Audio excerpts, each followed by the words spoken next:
Good morning students, मैं Rishiraj Yadav, team CLC और CLC की इस ऑनलाइन एंड डिजिटल प्लेटफॉर्म पर आप सभी का वेलकम करता हूं। लास्ट क्लास में हम डिफरेंट प्रिंसिपल एंड लॉज की बात कर रहे थे और लास्ट मैंने बताया था कि नेक्स्ट क्लास में हम क्वेश्चन प्रैक्टिस की बात करेंगे। तो आज क्वेश्चन प्रैक्टिस की बात करेंगे और एक दो टॉपिक जो हैं उनको भी कवर करेंगे, जैसे कि टेस्ट क्रॉस है, जैसे कि इनकम्प्लीट और पार्शियल डोमिनेंस है, उसको कैसे एक्सप्लेन किया जाए। क्लियर? तो उससे पहले हम एक पॉइंट डिस्कस कर रहे हैं। मैंने बताया था आपको कि why did select Mendel P plant. उसमें एक मेन रीजन बताया था मैंने आपको कि आर्टिफिशियली हम क्रॉस पॉलिनेशन करवा सकते हैं, लेकिन नेचुरल तरीके से इसके अंदर बर्ड या सेल्फ पॉलिनेशन अप्लाई है। तो जब हम बर्ड या सेल्फ पॉलिनेशन कर रहे हैं तो नेचुरल तरीके से हो रहा है, लेकिन हमें क्रॉस पॉलिनेशन करवाना है तो आर्टिफिशियल तरीके से करवाना पड़ेगा। Artificial means human activity involve है उसमें। तो फॉर एग्जांपल मुझे उस पी प्लांट के अंदर क्रॉस पॉलिनेशन करवाना है, तो क्रॉस पॉलिनेशन करवाएंगे तो देखिए कोई भी ये एक फ्लावर है और उस फ्लावर के अंदर outermost region A label किया है मैंने, उसके अंदर रीजन बी, उसके अंदर सी और उसके अंदर डी। ये जो ए पार्ट है ये आउटर मोस्ट पार्ट है, कैलिक्स वाला।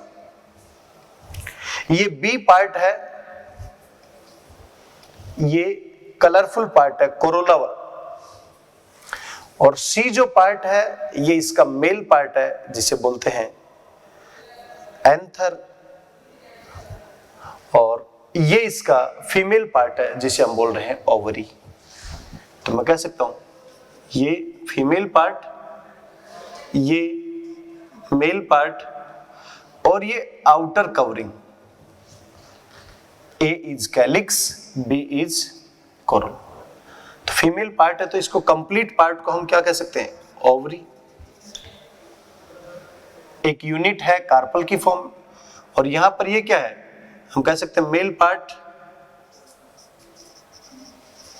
स्टेमन या एंथर की फॉर्म में। जो ये बी पार्ट है ये क्या है? कोरोला। और ए पार्ट है ये क्या है? कैलिक्स। और जहां पर फ्लावर की पोजीशन होती है इसको हम बोलते हैं थैलेमस। इस प्लांट के अंदर हमें क्रॉस पोलिनेशन करवाना है, तो ये मेल और फीमेल दोनों एक के अंदर ही हैं। इट मीन्स बाइसेक्सुअल फ्लावर है। दोनों एक के अंदर ही हैं तो सेल्फ पॉलिनेशन नेचुरल तरीके से होगा, लेकिन हमें क्या करवाना है? क्रॉस। तो क्या करें हम? रिमूवल ऑफ एंथर मींस ये मेल पार्ट है, इसको रिमूव कर दो। एंथर किसका पार्ट है? यहां का। और कार्पल किसका पार्ट है? इसका। तो एंथर को रिमूव करना जरूरी है। यहां पर एंथर को रिमूव करेंगे क्योंकि वरना ये सेल्फ पॉलिनेट कर देगा। तो रिमूवल ऑफ एंथर जो ये प्रोसेस है इसको बोलते हैं इमैस्कुलेशन। मस्कुलाइन फीचर को एग्जिट कर दिया, इसलिए नाम क्या दिया गया? इमैस्कुलेशन। अब जरा सोच के देखें, जैसे आपने यहां के एंथर को रिमूव किया है तो हमें दूसरी जगह से एंथर के जो पोलन ग्रेन है वो लाने पड़ेंगे। इसका मतलब हमें दूसरी जगह से पोलेन्स को ट्रांसफर करना पड़ेगा। ट्रांसफर करेंगे तो उस प्रोसेस को बोलेंगे हम pollination. Transfer of pollen, pollination, और रिमूवल ऑफ एंथर। लेकिन जैसे ही आप इमैस्कुलेशन करेंगे और पोलिनेशन करेंगे, इसके बीच में बहुत सारी स्टेप करनी पड़ेंगी आपको। देखो कैसे, यहां से जैसे ही आप इस फीचर को रिमूव करोगे, यहां से रिमूवल ऑफ एंथर, तो मैंने यहां से इसको रिमूव कर दिया।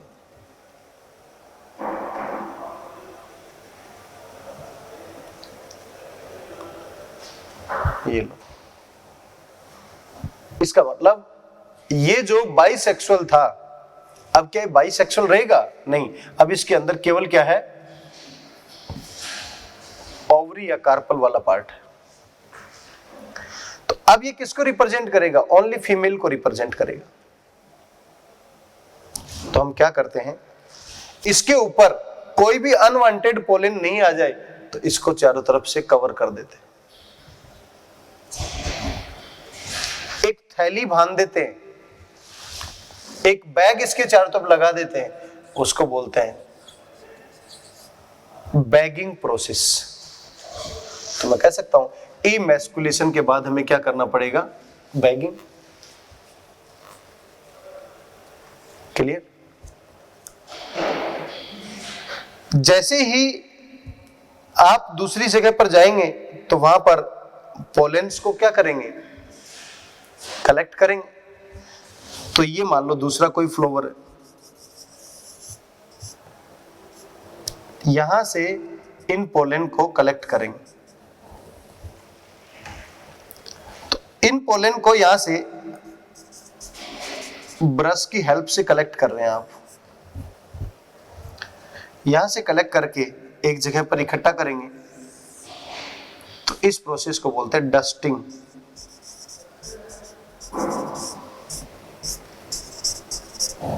एक साइड में आपने क्या किया, यहां पर मेल पार्ट को रिमूव कर दिया, एंथर को रिमूव कर दिया, उसके चारों तरफ आप बैग लगाकर चले गए, जिसे बोल रहे हैं बैगिंग। दूसरे फ्लावर के पास गए, उससे क्या कर रहे हैं हम? ब्रश की हेल्प से पोलन ग्रेन को रिमूव कर रहे हैं। पोलन ग्रेन को जैसे रिमूव करेंगे उस प्रोसेस को बोल रहे हैं डस्टिंग। अब इस बैगिंग वाले इस प्लांट के पास आएंगे, हमें इन पोलन ग्रेन को मीन डस्टिंग प्रोसेस से हमने क्या कलेक्ट कर लिया? पोलन कलेक्ट कर लिया। इन पोलन को यहां पर क्या करना पड़ेगा? लगाना पड़ेगा, तब जाकर पोलिनेशन होगा। इसलिए हमें पहले क्या करना पड़ेगा? इस बैग को वापस रिमूव करना पड़ेगा, जिसे हम बोल रहे हैं डी बैगिंग।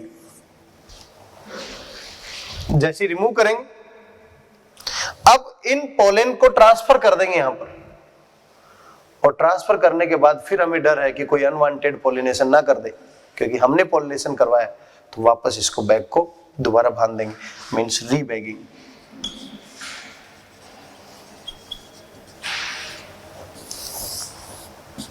समझ पा रहे हो मेरी बात? एक प्लांट के इस फ्लावर के पास हमने एंथर को रिमूव किया, तो वहां पर बैग को बांध कर चले गए। दूसरे प्लांट के पास ब्रश की हेल्प से पोलन ग्रेन कलेक्ट किए डस्टिंग प्रोसेस से। अब उन पोलन ग्रेन को वापस लाकर यहां डालना है, तो हमें डी बैगिंग करना पड़ेगा।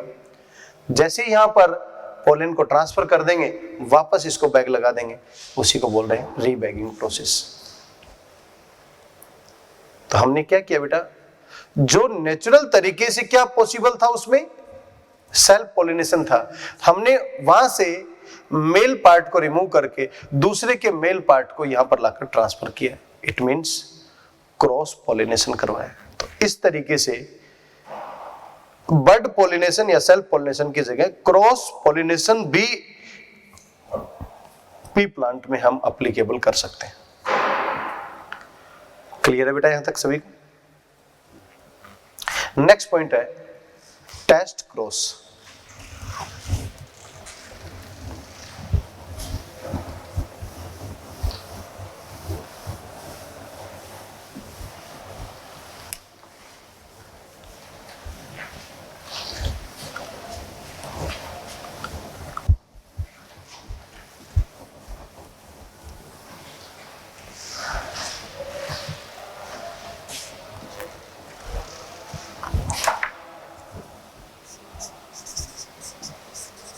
टेस्ट क्रॉस टर्मिनोलॉजी में मैंने डिफाइन किया है आपको पहले। टेस्ट क्रॉस का मीनिंग क्या है? हाइब्रिड फॉर्म को क्रॉस करवा दो, किससे? होमोजाइगस रिसेसिव से।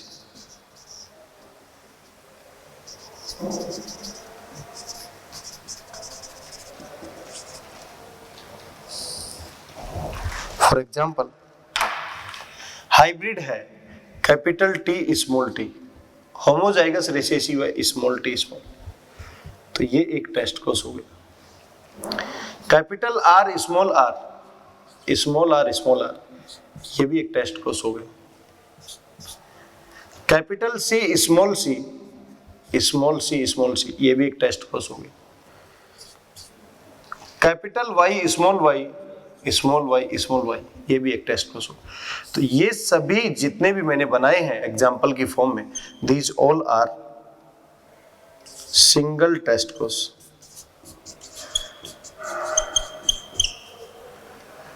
और किसी भी एक का रिजल्ट देखेंगे हम, फॉर एग्जाम्पल हम इसी का देख लेते हैं, तो सभी का रिजल्ट वैसा ही होगा। कैपिटल टी स्मॉल टी, इसको क्रॉस करवा दिया स्मॉल टी से, ये चेकर बोर्ड बना दिया हमने 1/8 स्क्वायर की फॉर्म में। यहां से गैमेट कौन कौन से बनेंगे? Capital T small T. यहां से गैमेट कौन सा बनेगा? स्मॉल टी, दूसरा भी क्या होगा? Small T. Means gamete can be dissimilar, gametes can be similar. दोनों को एक पॉइंट पर रख दो, यहाँ पर स्मॉल टी रख दिया, यहाँ पर कैपिटल टी स्मॉल टी। ये इससे क्रॉस करेगा तो क्या बनाएगा? Capital T small T.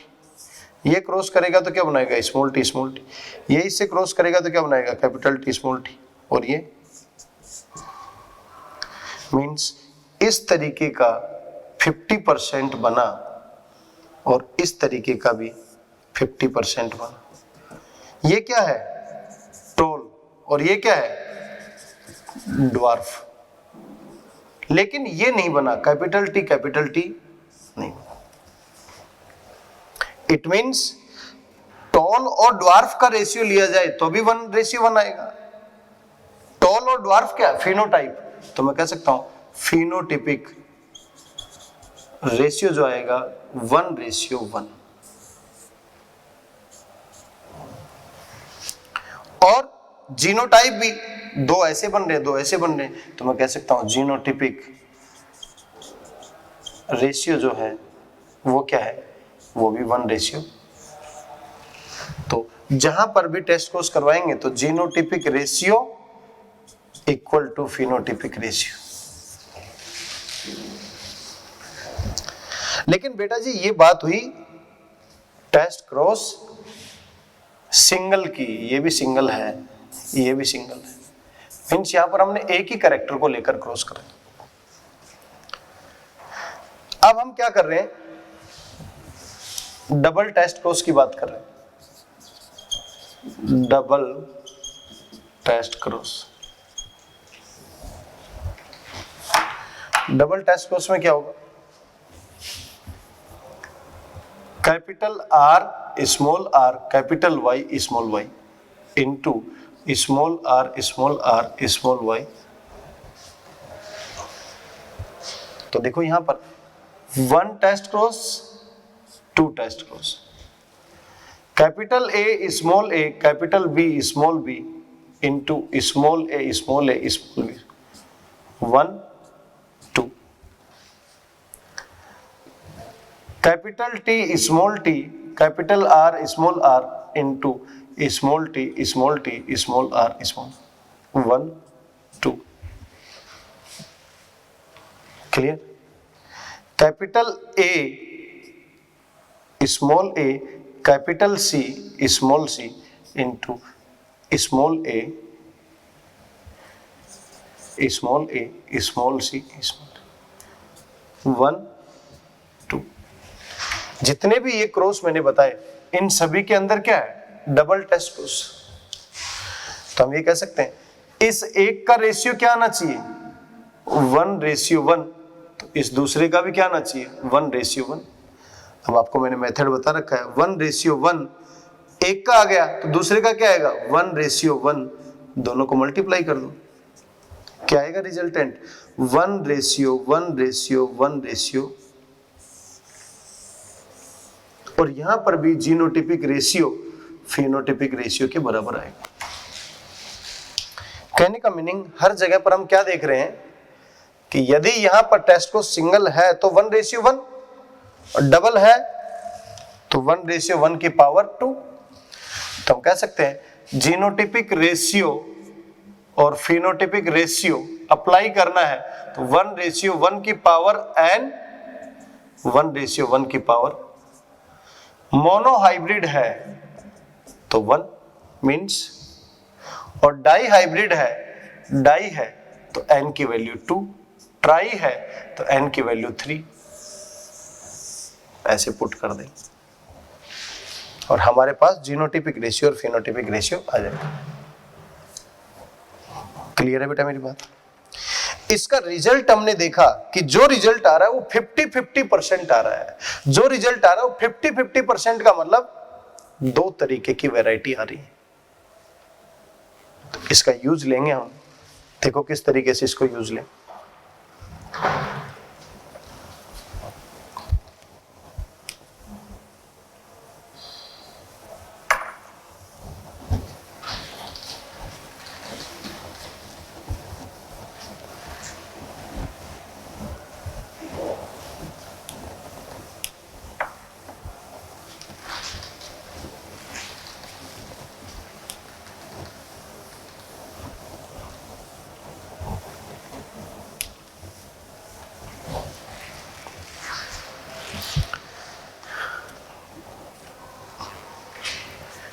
हमारे पास एक डोमिनेंट फिनोटाइप है,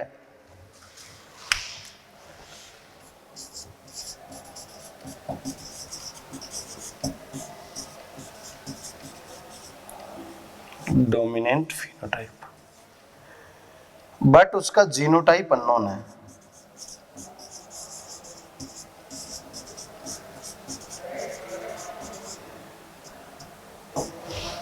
डोमिनेंट फिनोटाइप है लेकिन जीनोटाइप अननोन है। कहने का मतलब क्या पता वो डोमिनेंट फिनोटाइप है, क्या पता वो कैपिटल टी हो सकता है, क्या पता वो कैपिटल टी स्मॉल टी हो सकता है, क्या पता वो कैपिटल डब्लू हो सकता है, क्या पता वो कैपिटल डब्लू स्मॉल डब्लू हो सकता है, क्या पता वो कैपिटल आर हो सकता है, क्या पता कैपिटल आर स्मॉल आर हो सकता है, कैपिटल वाई हो सकता है, क्या पता कैपिटल वाई स्मॉल वाई हो सकता है। क्लियर है मेरी बात? इसका मतलब फिनोटाइप तो डोमिनेंट है, डोमिनेंट तो है। क्या ये डोमिनेंट होगा स्मॉल वाई? नहीं। क्या ये डोमिनेंट होगा स्मॉल आर? नहीं। क्या ये डोमिनेंट होगा स्मॉल टी? नहीं। क्या ये डोमिनेंट होगा स्मॉल डब्ल्यू? ये नहीं। तो हमें क्या समझ में आया यहां पर कि डोमिनेंट फिनोटाइप है लेकिन जीनोटाइप अननोन है। इन दोनों में से कोई हो सकता है, इन दोनों में से कोई हो सकता है, इन दोनों में से कोई हो सकता है, इन दोनों में से कोई हो सकता है, लेकिन हमें उसका जीनोटाइप क्या है? अननोन। टेस्ट क्रॉस आपका भी टेस्ट करवाया जाता है तो हम केवल ये चीज चेक करने के लिए टेस्ट करवा रहे हैं कि जो हमने डिस्कस किया कितना समझ में आया आपको। टेस्ट का मतलब किसी चीज को एनालिटिक पावर में हमने चेक कर लिया। तो यहां पर भी हम क्या चेक करें कि ये था या ये था, ये पता लग जाए हमें, तो टेस्ट क्रॉस का फायदा है। तो देखो कैसे पता लगाएंगे। हमारे पास फॉर एग्जाम्पल जितने भी मैंने कैपिटल वाई स्मॉल वाई या capital R small R, capital T small T, capital W small, इनमें से कोई एक ले लेते हैं। एनसीईआरटी के अकॉर्डिंग हम ये ले लेते हैं।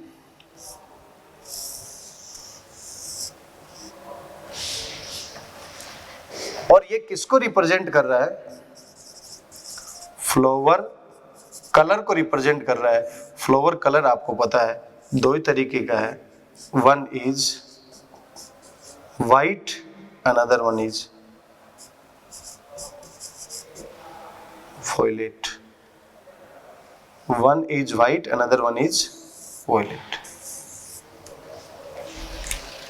तो white यदि होगा तो हम क्या कहेंगे स्मॉल w स्मॉल w, और violet होगा तो क्या होगा कैपिटल W स्मॉल w या कैपिटल W, इन दोनों में से कोई एक। तो हम रिजल्ट के बेसिस पर पता लगा लेंगे कि रियली में उसका जीनोटाइप जो अननोन था वो कैसा आएगा। किसी भी चीज का एनालिसिस करना है तो उसका टेस्ट कोर्स करवा दो। हमें इसका टेस्ट कोर्स नहीं करवाना, क्योंकि यदि वो ये कह देता कि रिसेसिव फिनोटाइप है तो ऑब्वियसली हमें पता ही लग जाता कि यही है। हमें चेक क्या करना है कि ऐसा जीनोटाइप है या ऐसा है। तो हमने एक साइड में एक पनेट स्क्वायर बनाया, दूसरी साइड में फिर एक पनेट स्क्वायर बनाया, और हमें दोनों में डिफरेंस पता करना है कैपिटल W में। तो मैंने कैपिटल W यहां नोट कर दिया, और कैपिटल W स्मॉल w मैंने यहां नोट कर दिया।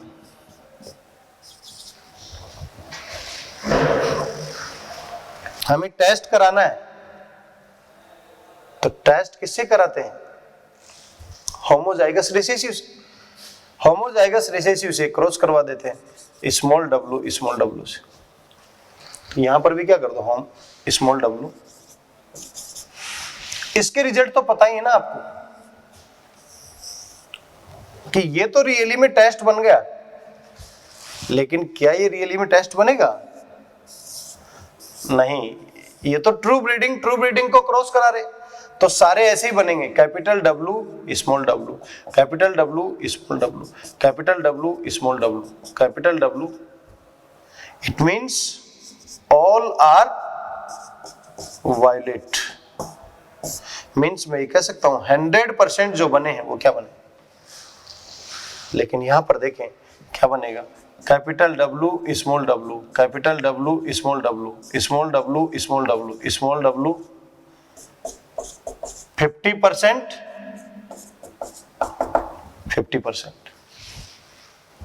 तो मैं कह सकता हूं कि 50% क्या बना, वायलेट क्या बना है 50%, और वाइट क्या बना है 50%। जहां पर 50% आए, इक्वल आए, तो मैंने अभी बताया टेस्ट कोर्स में क्या आता है, इक्वल आता है। इक्वल आए तो इसका मतलब वो हेटेरोजाइगस कंडीशन में रहा है, और यदि 100% एक ही जैसे आए तो इसका मतलब क्या रहा है, वो होमोजाइगस कंडीशन। अब आपको कहा जाए कि कोई भी एक टेस्ट कोर्स करवाया गया, उसमें 100% एक जैसे रिजल्ट आए, तो अब आप कह सकते हो कि उसका जीनोटाइप 100% कैपिटल W रहा है, क्योंकि 100% एक जैसे आए। और कोई टेस्ट कोर्स कराया गया, उसमें 50% रिजल्ट आए हैं, तो आप क्या कहेंगे कि वो हेटेरोजाइगस है कैपिटल W। तो मैं कह सकता हूं test cross is applied for the differentiate in between homozygous dominant and heterozygous dominant. अब जो जीनोटाइप अननोन था उसके बारे में हमने पता लगा लिया। क्लियर है सभी को? क्लियर है? नोट करें इसे।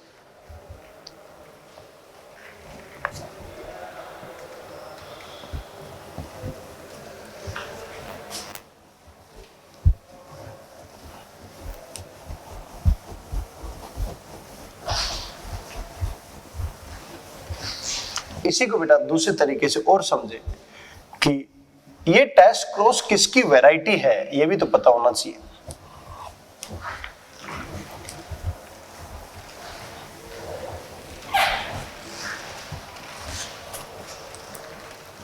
हाइब्रिडाइजेशन एक्सपेरिमेंट में सबसे पहले हम क्या करते हैं, सिलेक्शन ऑफ पेरेंट। तो हमने पेरेंट का सिलेक्शन किया, और पेरेंट का सिलेक्शन यहां पर किया P जनरेशन में, F1 जनरेशन, पेरेंट में कैपिटल T ले लिया। दूसरा पेरेंट स्मॉल t, हमें F1 बनाना है तो पहले इसका गैमेट बनाना पड़ेगा कैपिटल T, इसका गैमेट बनाना पड़ेगा स्मॉल t, दोनों को क्रॉस करवाना पड़ेगा, तब जाकर F1 बनेगा कैपिटल T।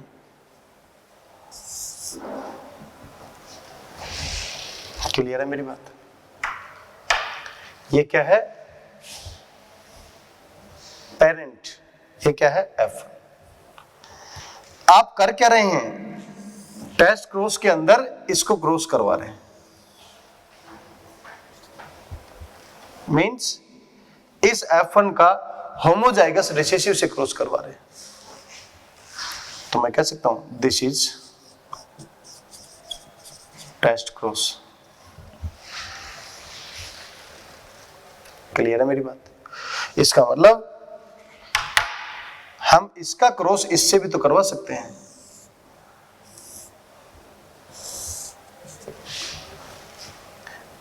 इसको बोलते हैं आउट क्रॉस, मींस F1 का होमोजाइगस डोमिनेंट से क्रॉस करवाएं या होमोजाइगस रिसेसिव से क्रॉस करवाएं, तो होमोजाइगस रिसेसिव से क्रॉस करवाने वाला टेस्ट क्रॉस है, लेकिन ये आउट क्रॉस है। तो यहां पर आपके पास रिजल्ट क्या है? Capital T small t, capital T small t, small t small t, small t small t, means 50% ये आया और 50% आउट क्रॉस में रिजल्ट क्या आएगा? Capital T capital T capital T capital T capital T small t। देखो यहां से cross कराएंगे तो capital T capital T capital T small t capital T, तो यहां पर भी 50% ऐसा आएगा और 50%। लेकिन आप दोनों में एक डिफरेंस देखें, वहां पर जो 50% आया है उसमें ये रिसेसिव है, और यहां पर जो 50% आया है वो डोमिनेंट है। लेकिन ये तो कॉमन है ना दोनों में, ये और ये तो कॉमन है। तो आपने रिसेसिव से क्रॉस कराया तो रिसेसिव जैसे रिजल्ट आए, आपने डोमिनेंट से क्रॉस कराया तो डोमिनेंट जैसे रिजल्ट आए। और जैसे इन दोनों को क्रॉस कराएंगे, इसका मतलब आप F1 जनरेशन से पेरेंट जनरेशन की तरफ जा रहे हैं। तो F1 जनरेशन का पेरेंट जनरेशन से क्रॉस करवाना, इसी को बोलते हैं बैक क्रॉस। तो बैक क्रॉस की एक वैरायटी क्या है?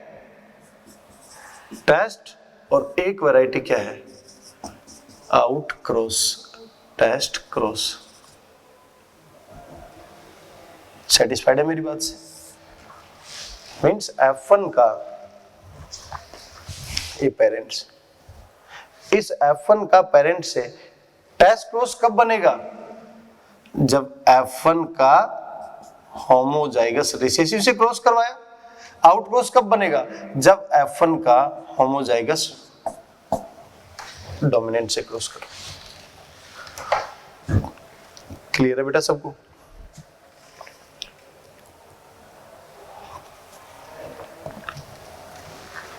नेक्स्ट पॉइंट देखें।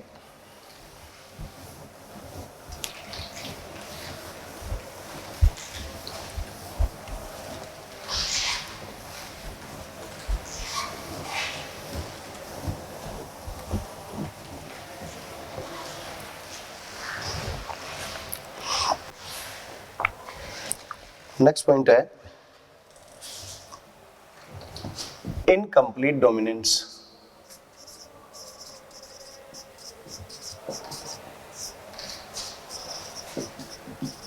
And partial dominance. For example, Snapdragon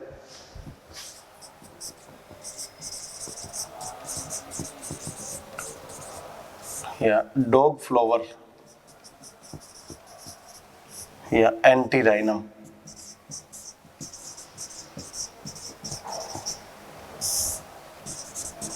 इसके अंदर जो फ्लावर कलर है वो इसका एग्जाम्पल। एक हमने वैरायटी ली इसकी red colour, red is a dominant. और दूसरी वैरायटी ली हमने वाइट,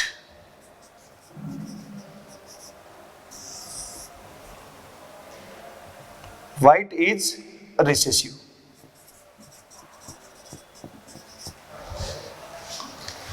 तो एक वैरायटी क्या है डोमिनेंट और एक है, इस डोमिनेंट को हमने आर से रिप्रेजेंट किया और इसको हमने डब्ल्यू से रिप्रेजेंट किया। दोनों को क्रॉस करवाए तो सबसे पहले हमें F1 बनाना पड़ेगा क्योंकि ये तो पेरेंट, ट्रू ब्रीडिंग लिया है पेरेंट। F1 बनाना पड़ेगा तो पहले इसके गैमिट, इससे जो गैमिट आएगा वो R, इससे गैमिट आएगा वो W। दोनों को क्रॉस कराएंगे तो क्या बनेगा R W। अब हमें क्या करना पड़ेगा, F2 जनरेशन बनानी है तो इसी को इसी से क्रॉस करवा दो R W से। तो हमारे पास क्या करना पड़ेगा, एक चेकर बोर्ड बनाना पड़ेगा बेटा, जिसे हम पनेट स्क्वायर बोल रहे हैं। यहां से जो गैमेट आए R टाइप का और W टाइप का, यहां नोट कर दिया। यहां से जो आया उसको यहां नोट कर दिया, R टाइप का और W टाइप का। जैसे ही इसको क्रॉस कराएंगे तो क्या बनाएगा R R R W R W और W W। तो मैं कह सकता हूं इसके रिजल्ट में क्या क्या आ रहा है, R R आ रहा है, R W आ रहा है और W। ये कितने आए 2, ये कितना आया 1, ये कितना आया 1 out of 4, out of 4, out of. तो मैं कह सकता हूं R R R W और W W, these all are genotype, 1:2:1। This is genotypic ratio combination. अब आपको यह पता होना चाहिए आर आर क्या है, रेड, आर डब्ल्यू क्या है। जो ये आर आर रेड और रिसेसिव व्हाइट से क्रॉस करता है तो ये बनाता है पिंक, ये बनाता है पिंक। तो मैं कह सकता हूं F1 is intermediate product of both one. Both one कौन से, पेरेंट्स, रेड और व्हाइट का इंटरमीडिएट प्रोडक्ट है। तो आर डब्ल्यू क्या बनाएगा यहां पिंक, डब्ल्यू डब्ल्यू क्या बनाएगा व्हाइट। तो रेड कितने बने 1, पिंक कितना बना 2, व्हाइट कितना बना 1। क्या रेशियो बना। तो आपने देखा कंप्लीट डोमिनेंस में जीनोटिपिक रेशियो फिनोटिपिक रेशियो के इक्वल नहीं था। कंप्लीट डोमिनेंस में फिनोटिपिक रेशियो था 3:1 और जीनोटिपिक था 1:2:1। लेकिन इनकम्प्लीट और पार्शियल डोमिनेंस या टेस्ट क्रॉस में genotypic ratio is equal to phenotypic ratio. तो मैं कह सकता हूं यहां पर genotypic ratio is equal to phenotypic ratio is equal to 1:2:।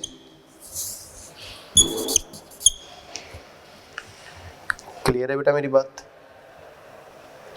तो मैं ये कह सकता हूं the product of parent is pink. This is the intermediate product. It means this red is not completely dominant over white, और मैं कह सकता हूं this is red is partial dominant over white। इसीलिए इसको बोल रहे हैं हम partial dominance या incomplete dominance। इसी को लैंग्वेज की फॉर्म में कैसे लिखा जाए वो भी देख लेते हैं। इनकम्प्लीट डोमिनेंस या पार्शियल डोमिनेंस को लैंग्वेज की फॉर्म में देखा जाए तो देखिए एक एक पॉइंट समझे ध्यान से क्या क्या है यहाँ पर।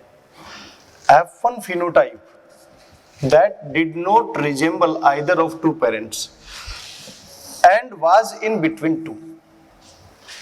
एक साइड में हमने रेड कलर लिया, एक साइड में हमने व्हाइट, ना तो रेड से सिमिलर है ना व्हाइट से सिमिलर है। F1 का फिनोटाइप क्या है? पिंक, और उन दोनों के बीच का है, रेड और व्हाइट के। Cross between RR and WW, red red और व्हाइट के बीच में, तो F1 में RW means all are pink and F2 में RR RW और WW 1:2:1 के फॉर्म में। इससे क्या रिजल्ट निकला? Genotypic ratio were exactly as we expect in mono hybrid Mendelian cross. जो मेंडेलियन ने एक्सप्लेन किया था मोनो हाइब्रिड क्रॉस, वही आया 1:2:1। But phenotypic ratio has change from 3:1। 3:1 से किसमें चेंज हो गया? 1:2। यहां पर जीनोटिपिक रेशियो तो एग्जैक्टली वही था जो मेंडेलियन मोनो हाइब्रिड क्रॉस का, लेकिन फिनोटिपिक रेशियो जो मेंडेलियन मोनो हाइब्रिड में आया था 3:1, वो चेंज होकर 1:2:1 बना दिया। It means R was not completely dominant over W, इसीलिए RW पिंक में कन्वर्ट हुआ है। या मैं कह सकता हूं R is partially dominant over W, ये भी लिख सकते हैं R is partially dominant over W। Clear है बेटा मेरी बात यहां तक? क्लियर है सभी को? तो आपसे इस तरीके का कोई भी कॉम्बिनेशन दिया जाए, फॉर एग्जाम्पल मैं ये कहूं कि हमारे पास एक कलर ब्लैक है और एक व्हाइट है और यहां पर ब्लू फॉर्मेशन कर रहा है, इसका मतलब इनकम्प्लीट डोमिनेंस, क्योंकि ये दोनों से सिमिलर नहीं है। या फिर मैं कहूं 24 सेंटीमीटर 12 सेंटीमीटर लेंथ का एक प्लांट है और वो 18 सेंटीमीटर लेंथ के प्लांट फॉर्मेशन कर रहा है। इट मीन्स ये ना तो इससे सिमिलर है ना इससे सिमिलर। तो ये एग्जांपल भी किसका है? Incomplete dominance. और ये एग्जांपल भी किसका है? Incomplete dominance. और एग्जांपल मैंने बता भी दिया आपको, डॉग फ्लावर या स्नैपड्रैगन या एंटीराइनम मेजस, इनके अंदर जो फ्लावर कलर है वो पार्शियल डोमिनेंस या इनकम्प्लीट डोमिनेंस का एग्जांपल है। क्लियर है सभी को? तो इनसे रिलेटेड कुछ क्वेश्चन प्रैक्टिस कर लेते हैं कि किस तरीके के क्वेश्चन एग्जाम में पूछे जा सकते हैं।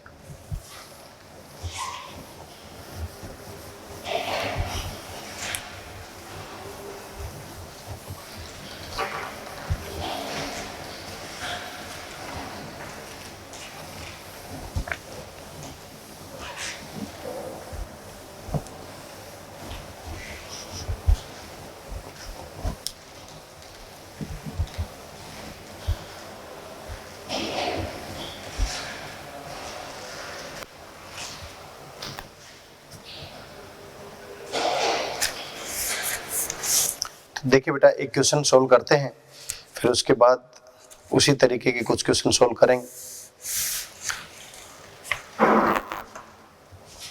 क्वेश्चन है, in Snapdragon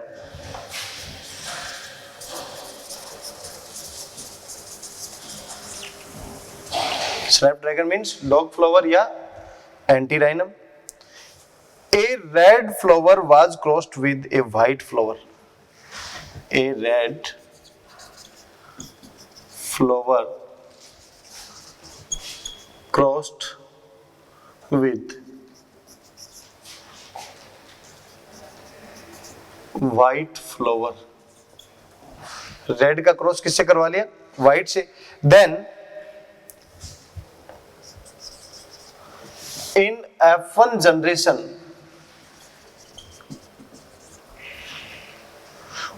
all are all are pink we obtain. Clear है मेरी बात? When F1 is self-crossed, then we obtain F2 generation. F2 generation in the form of white, red and pink. White, red and pink. White, red and pink. Choose the incorrect statement. Choose the incorrect statement of the following.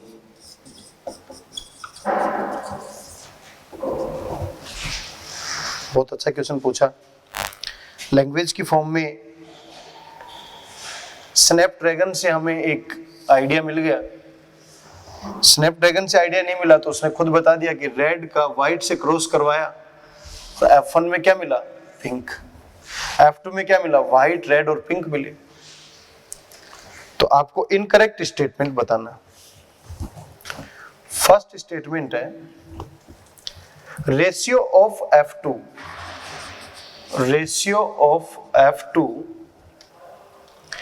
is 1/4 red, 2/4 pink, 1/4 white। क्या सही है क्या ये? हाँ बिल्कुल सही है। आपको पता है कि रेशियो जो 1:1 की फॉर्म में बनेगा तो 2 पिंक बनने चाहिए, 1 रेड और 1 व्हाइट। सेकेंड स्टेटमेंट देखें क्या दिया गया। सेकेंड स्टेटमेंट है law of segregation does not apply in this experiment. Law of segregation does not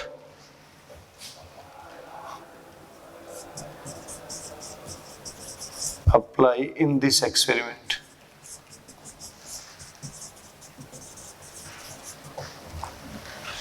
law of segregation does not apply। law of segregation does not apply का meaning क्या है? मैंने आपको बताया जहां पर भी गैमेट फॉर्मेशन की बात होगी वहां पर पेयर्ड फैक्टर RW है तो ये सेग्रीगेट होगा R फॉर्म में और W। RR है तो ये भी सेग्रीगेट होगा RR के फॉर्म में और WW है तो ये भी सेग्रीगेट होगा WW की फॉर्म। ये गैमेट फॉर्मेशन के टाइम पर लॉ ऑफ सेग्रीगेशन अप्लाई हर जगह पर होगा। ये कह रहा है law of segregation does not apply, तो इस स्टेटमेंट की वजह से क्या हो गया ये इनकरेक्ट। थर्ड स्टेटमेंट देखते हैं। आंसर तो हमें मिल गया लेकिन सभी स्टेटमेंट पता तो होना चाहिए। This experiment does not follow the principle of dominance। This experiment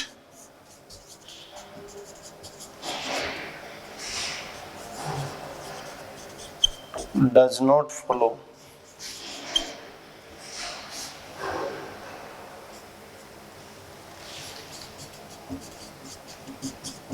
principle of dominance। This experiment does not follow principle of dominance। बिल्कुल सही बात है कि ये प्रिंसिपल ऑफ डोमिनेंस को शो नहीं कर रहा क्योंकि ये एक्सपेरिमेंट तो इनकम्प्लीट डोमिनेंस को शो कर रहा है। तो ये स्टेटमेंट भी क्या है? सही। फोर्थ स्टेटमेंट क्या है? फोर्थ स्टेटमेंट है pink colour in F1 is due to incomplete dominance. Pink colour in F1 is due to incomplete dominance।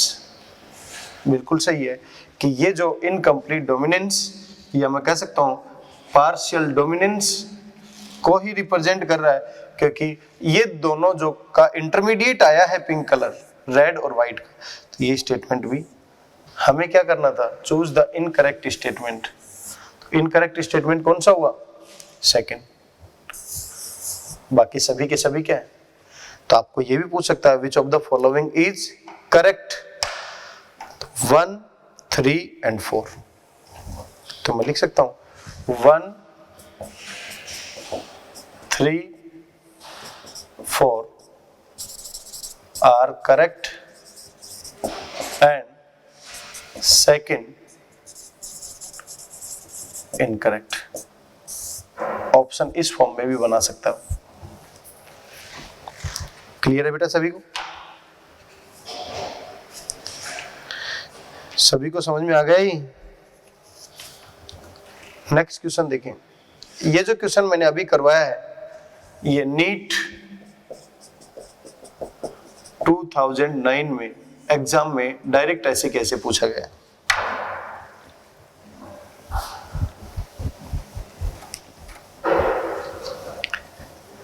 Question सभी बनेंगे यदि आपका थ्योरी पार्ट क्लियर है, तो क्वेश्चन सभी बनेंगे, किसी भी क्वेश्चन में कोई प्रॉब्लम नहीं आएगी बेटा।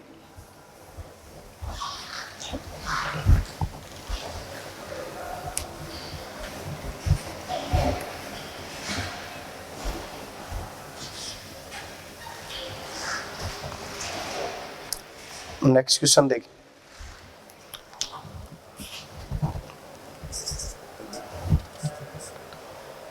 Which one from the given, which one from those given below is the period for, below is the period for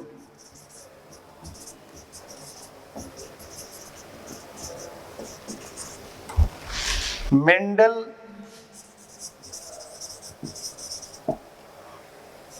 hybridization experiment।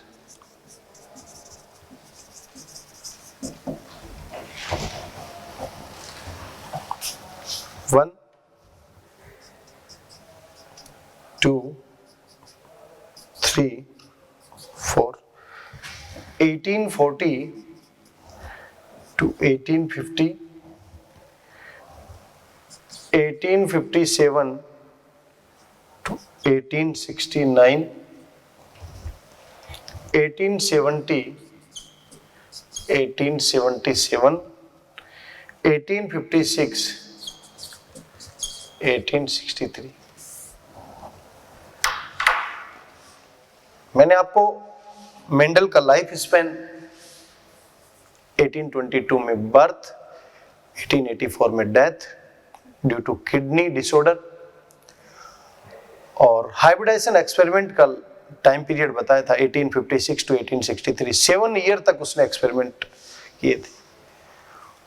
तो या तो इनमें टाइम गैप निकाल लो, तो 7 ईयर यहां और यहां पर आ रहा है, इसका मतलब फर्स्ट ऑप्शन और सेकंड तो हो ही नहीं सकता। 1870 इसलिए नहीं हो सकता क्योंकि उसने अपने वर्क को पब्लिश कर दिया था 1865 में। करेक्ट ऑप्शन क्या होगा, फोर्थ।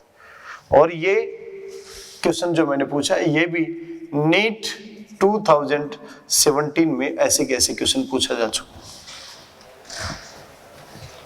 क्लियर है बेटा मेरी बात, समझ में आ गया सभी को? क्लियर है क्या? नोट करें इस क्वेश्चन को।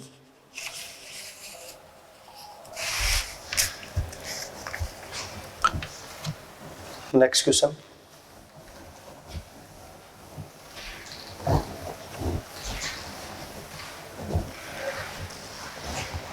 नेक्स्ट क्वेश्चन है allele are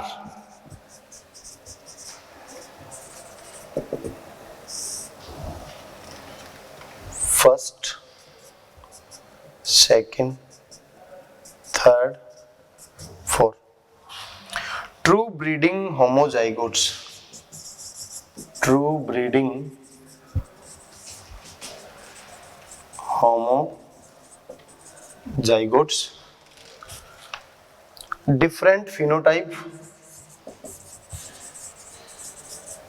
different phenotype,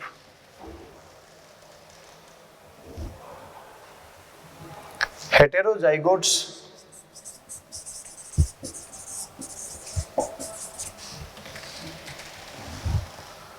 different molecular form of a gene, different molecular form of a gene। Allele क्या है? Alternative form of a gene या different molecular form of a gene, एक ही बात है। हेटेरोजाइगोट्स नहीं है। हेटेरोजाइगोट्स क्या होता है? Capital T small T. Different phenotype नहीं है, मैं ये टॉल या ड्वार्फ, ये थोड़ी ना है, ये तो phenotypes. True breeding homozygotes, capital T या स्मॉल टी, ये थोड़ी ना है। तो ये भी क्या हो गया? रॉन्ग। ये AIPMT 2015 में ऐसे क्वेश्चन पूछा गया था। क्लियर है मेरी बात? यहां तक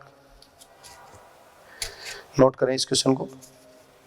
true breeding tall plant is crossed with a dwarf true breeding garden pea plant. इसको पहले क्रॉस करवाना, क्वेश्चन की फॉर्म में बोल रहा है कि इसको क्रॉस करो। When the F1 plant self crossed, when F1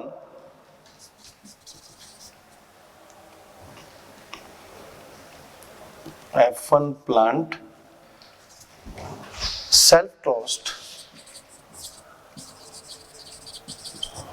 self crossed, then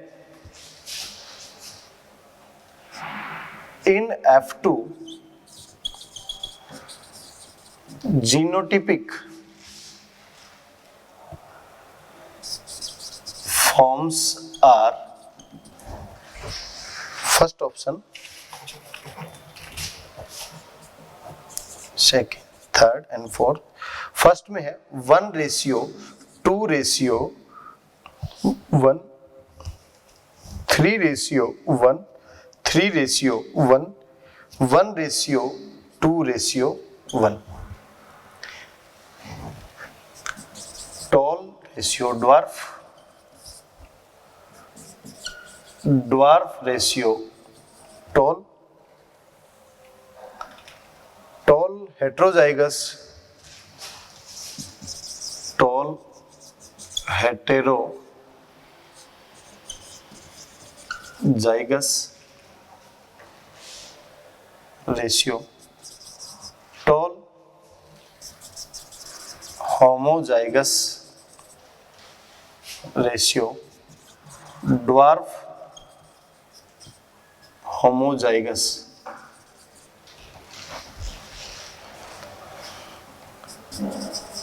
toll homozygous ratio, tall heterozygous, dwarf homozygous. देखिए बेटा, tall true breeding garden pea plant, इसका मतलब capital T. Dwarf true breeding, इसका मतलब स्मॉल टी। इससे पहले आप क्या बना लो? Capital T small T. ये F1 बन गया। ये क्या था? पेरेंट। ये क्या बन गया? F1। अब इसी को सेल्फ क्रॉस कराना है, तो इसी को सेल्फ क्रॉस कराएंगे तो क्या कह सकते हैं? Capital T small T, capital T small T. ये जब क्रॉस करेगा तो क्या बनेगा? Capital T, capital T, capital T small T, capital T small T, small T. इसका मतलब 1:1 जीनोटिपिक रेशियो पूछा है, तो 1:1 इसका मतलब ये तो ऑप्शन हो ही नहीं सकता। 1:1 यहां पर और यहां पर, तो हेटेरोजाइगस का नंबर 2 आना चाहिए। यहाँ पर हेट्रोजाइगस का नंबर 1 है, इट मीन्स ये भी नहीं है। करेक्ट ऑप्शन क्या होगा? 4। ये क्वेश्चन भी बेटा नीट 2016 में ऐसे कैसे पूछा गया। क्लियर है आप सभी को? तो आज मैंने बेटा टेस्ट क्रॉस के बारे में, क्रॉस पॉलिनेशन के बारे में, फिनोटिपिक रेशियो जीनोटिपिक रेशियो कौन कौन से क्रॉस में सिमिलर होता है उसके बारे में, इनकम्प्लीट और पार्शियल डोमिनेंस के बारे में और कुछ क्वेश्चंस के बारे में डिस्कशन किया। I hope everything is clear to you. आप सभी पढ़ते रहें, मस्त रहें, मुस्कुराते रहें, स्वस्थ रहें। धीरे धीरे आप एग्जाम रिजल्ट की ओर अग्रसर होते रहें। टीम सीएलसी सतत प्रयास कर रही है, कंटिन्यूअसली लगी हुई है आपके लिए, तो आप भी कंटिन्यूअसली मेहनत करते रहें। आज के लिए इतना ही। Thank you so much.